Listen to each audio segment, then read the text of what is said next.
Hello guys, welcome back to my channel. Start करने से पहले लाइक और सब्सक्राइब कर देना चैनल को। हमारी मूवी स्टार्ट होती है एक छोटी लड़की के साथ। वो एक बेडरूम में जाती है जहाँ पर एक कपल सो रहे होते हैं। वो उनका मर्डर करती है और जंगल में जाके छुप जाती है। फिर बहुत दिनों बाद हम मिलते हैं सारा कैसेडी से, जो अपनी 17 साल की बेटी एलिसा के साथ एक नए घर में शिफ्ट होती है। एलिसा नोटिस करती है कि उनके पड़ोस में वही घर है जहाँ पर उन कपल्स की डेथ हुई थी। रात को सारा सो रही होती है, पर तभी उसे कुछ आवाज आती है और वो उठ जाती है। वो खिड़की से देखती है कि उनके पड़ोस के घर में, जहाँ पर कोई नहीं रहता है, वहाँ पर एक लाइट चली हुई है। वो थोड़ी परेशान होती है पर सो जाती है। अगले दिन सारा और एलिसा अपने नेबरहुड लंच में जाते हैं। सारा अपने रियल्टर डैन को लाइट के बारे में बताती है और डैन उसे कहता है कि उस कपल का बेटा रेयान अभी भी उसी घर में रहता है। एलिसा बाकी बच्चों के पास चली जाती है, जहाँ वहाँ वो टाइलर से मिलती है। वो दोनों बहुत जल्दी दोस्त बन जाते हैं। सब मिलके सारा और एलिसा को बताते हैं कि रियान की बहन कैरी एनी ने उनके पेरेंट्स को मार दिया था और फिर वो जंगलों में भाग गई थी। कुछ दिनों बाद टाइलर को घर जाते हुए एलिसा दिखती है और वो उसे एक पार्टी में इनवाइट करता है। एलिसा शुरू में मना कर देती है, पर फिर उसे पता चलता है कि सारा की शिफ्ट लेट तक चलेगी तो वो मान जाती है। पार्टी में टायरल एलिसा को एक बेडरूम तक फॉलो करता है और उसे किस करने की कोशिश करता है, पर एलिसा उसे रोक देती है और परेशान होकर चली जाती है। रास्ते में उसे गाड़ी दिखती है। गाड़ी उसके पास आके रुक जाती है और एलिसा डर जाती है, पर फिर उसे दिखता है कि गाड़ी रियान की है और वो उसे घर ड्रॉप करने का ऑफर देता है। तभी बारिश शुरू हो जाती है और एलिसा गाड़ी में बैठ जाती है। वो दोनों एक दूसरे से थोड़ी बात करते हैं और एक दूसरे को जानना शुरू कर देते हैं। एलिसा को ड्रॉप करने के बाद रियान खाना बनाना शुरू कर देता है। खाना बना के रियान बेसमेंट में जाता है। जैसे ही वो बेसमेंट का दरवाजा खोलता है, एक लड़की उस पर अटैक कर देती है। उसे शांत करने के लिए रियान उसे एक इंजेक्शन लगा देता है और हमें पता चलता है कि ये लड़की कैरी एनी है और रियान उसका ध्यान रख रहा है। अगले दिन एलिसा रियान के घर आती है। वो इधर उधर देख रही होती है जब वो कैरी एनी के कमरे में चली जाती है। रियान उसे बताता है कि एक दिन वो और कैरी एनी स्विंग्स पे खेल रहे थे जब वो नीचे गिर गई। वो सर के बल गिर गई थी, जिसकी वजह से उसका ब्रेन डैमेज हो गया।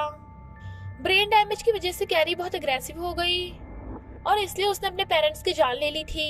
एलिसा रियान के साथ सिंपैथाइज करती है और चली जाती है।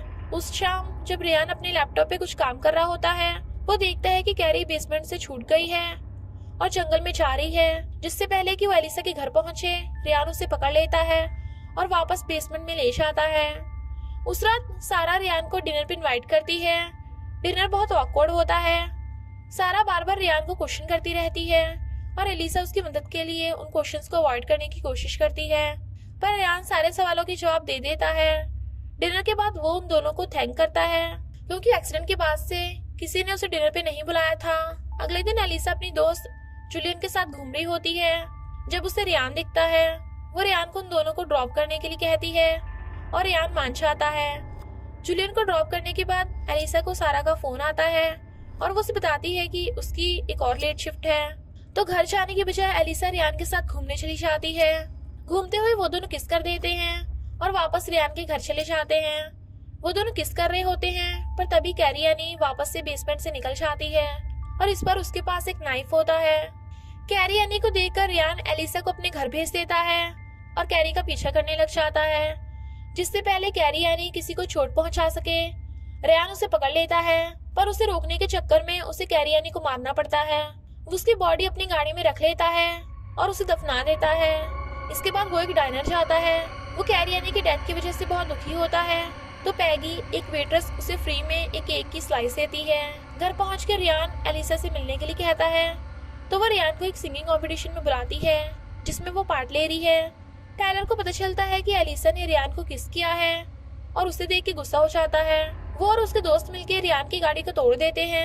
रियान उन्हें रोकने के लिए आता है, पर वो उसे मारना शुरू कर देते हैं, तो रियान वहाँ से भाग जाता है। टायलर और उसके दोस्त मिलकर रियान के घर को आग लगा देते हैं, पर एलिसा टाइम पे आके आग को बुझा देती है। उसे रियान के घर पे एक सैनिटरी पैड्स का खाली बॉक्स दिखता है, जिससे वो बहुत कंफ्यूज हो जाती है। वो घर में इधर उधर झांकना शुरू कर देती है। एलिसा को कुछ आवाजें सुनाई देती हैं और वो उन्हें फॉलो करते करते बेसमेंट तक पहुंच जाती है। जैसे वो बेसमेंट में घुसती है, उसे एक लड़की अटैक करती है जो बिल्कुल कैरियानी जैसी दिखती है। जिससे पहले कुछ होए रियान उधर आ जाता है और एलिसा को बचा लेता है। वो फिर उसे वहां से जाने के लिए बोलता है। शौक में एलिसा किचन में जाती है और देखती है कि उसके हाथ में एक ब्लू लेंस लगा हुआ है। वो इधर उधर झांकती है और उसे डस्टबिन में पैगी का वॉलेट मिलता है। तभी वहां रियान आ जाता है और एलिसा को कहता है कि वो कैरियानी के बारे में किसी को ना बताए।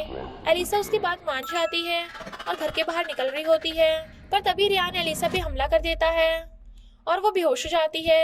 जब वो उठती है तब वो देखती है कि उसके हाथ और पैर बंधे हुए हैं और वो रियान के बेसमेंट में है। रियान उधर आ जाता है और उसे बताता है कि स्विंग से गिरने के बाद कैरी मर गई थी और तब से उसके पेरेंट्स उसे ब्लेम करने लग गए थे। इस बात से रियान बहुत परेशान होता था, तो प्रेशर में आके उसने अपने पेरेंट्स को मार दिया। एलिसा को रियलाइज होता है कि रियान लड़कियों को किडनैप करके उन्हें कैरियानी की तरह ड्रेस करके अपने पास रख रहा है। रियान चाहता है कि उसकी अगली टारगेट एलिसा हो और वो पैगी को मारने के लिए भी तैयार हो जाता है। दूसरी ओर सारा एलिसा को कॉल कर रही होती है और बहुत परेशान होती है। वो ऑफिसर वीवर को एलिसा को ढूंढने के लिए बोलती है और ऑफिसर वीवर रियान के घर आ जाते हैं। वो रियान से पूछते हैं अगर उसने एलिसा को देखा हो तो, पर रियान उन्हें बताता है कि उसने आखिरी बार एलिसा को स्कूल में देखा था। ऑफिसर उसकी बात में विश्वास नहीं करते और एलिसा को फोन करते हैं। जब उन्हें फोन की घंटी सुनाई देती है वो रियान का घर सर्च करने लग जाते हैं। तभी रियान पीछे से उन पे हमला कर देता है और उन्हें चाकू से मार देता है। दूसरी ओर एलिसा अपने आप को बेसमेंट से छुड़ा लेती है और रियान की गाड़ी में बैठ के एस्केप करने की कोशिश करती है, पर रियान उसे पकड़ लेता है। वो एलिसा को पैगी की बॉडी के साथ अपनी गाड़ी की डिग्गी में डाल देता है। तभी परेशान होकर सारा उधर आ जाती है और दरवाजे पे नॉक करने लग जाती है। रियान दरवाजा खोलता है और सारा उससे पूछती है अगर एलिसा उसके घर पे है तो। रियान मना करने वाला होता है, पर तभी घर के अंदर से शीशे टूटने की आवाज आती है। हमें दिखता है कि एलिसा किसी तरीके से डिग्गी से निकल गई है और घर के शीशे तोड़ रही है। सारा एलिसा को आवाज लगाती है और एलिसा उसे रिस्पॉन्ड भी करती है। सारा एलिसा के पास जा रही होती है, पर रियान उसे स्टैब कर देता है। एलिसा ऑफिसर वीवर की गन उठा लेती है और रियान को गोली मार देती है, पर जब वो उसकी पॉकेट से गाड़ी की चाबी लेने जाती है रियान उसका हाथ पकड़ लेता है। पर टाइम पे सारा उधर आ जाती है और रियान के सर पे हथौड़ा मार देती है। मूवी खत्म होती है साइकेट्रिस्ट वार्ड में, जहाँ पर रियान अकेला बैठा है और अपने बचपन का एक मोमेंट याद कर रहा होता है। उसे याद आता है कि उसकी मदर उसे मार रही है ये बोलने के लिए कि उसका नाम रियान है, जब वो उसे कैरियानी बुलाती है। दी एंड।